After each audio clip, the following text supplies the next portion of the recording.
Hello, how is everyone? Kumusta ang lahat? Ngayon ay lunch vlog 19 na natin. So akalain mo, kahit pa paano, umuusad tayo. Unti-unti man, walang kukunti nanonood. But kahit pa paano, nagiging magaling tayo sa sarili natin compared sa mga unang araw. May dumaan na track, may unang araw na nag-vlog tayo. Nais kong ibahagi sa lunch vlog 19 natin ngayon. Yung binanggit ni Denzel Washington. I'm not in competition with anyone else. The only rival I have is the person I was yesterday. Yun sana ang itarget natin. Mahirap kasi kapag i-compare natin yung sarili natin sa iba. Kasi iba-iba naman talaga tayong katangian. Iba-iba yung strengths natin, yung kakayahan natin, yung kapasidad. Kaya kapag i-compare mo yung sarili mo sa iba, okay lang siguro kapag nakahihigit ka. Ang problema ngayon, kung may makakatapat ka, ang mas higit sa'yo, yung mas magaling sa'yo, yung mas matalino sa'yo, ang mangyayari dyan, mawawalan ka ng pag-asa. Hindi mo na ipagpapatuloy kung ano man yung ginagawa.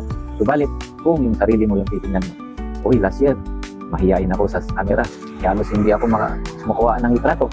Something ganon. Subalit ngayon, nakalain mo, imagine, lunch vlog 19 na natin ngayon. So 19 times, nakagawa tayo ng mga ganitong video. Wala pang hindi pa natin idagdag yung mga nagawa natin na mga videos na hindi kasama sa lunch vlog natin. So yun ang nais kong ibahagi sa inyo. I-target natin na mas magaling tayo sa sarili natin compared yung old na self natin.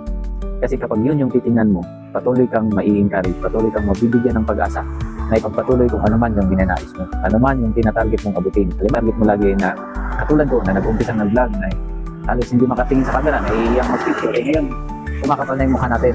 Dati, yung paggawa natin ng mga video, basta may ma-upload lang. Ngayon, kahit pa paano, nag-i-improve tayo pa konti-konti sa pag-edit, sa pagsasalita, sa pag-usap sa mga tao. Yun yung nais nating abutin na magiging mas magaling pa tayo. Kaya hopefully, sana lahat sa mga nanonood, targetin natin. We aim na mas magaling tayo sa dating sarili natin. So yun muna guys for today's lunch vlog. Thank you so much sa mga nanonood.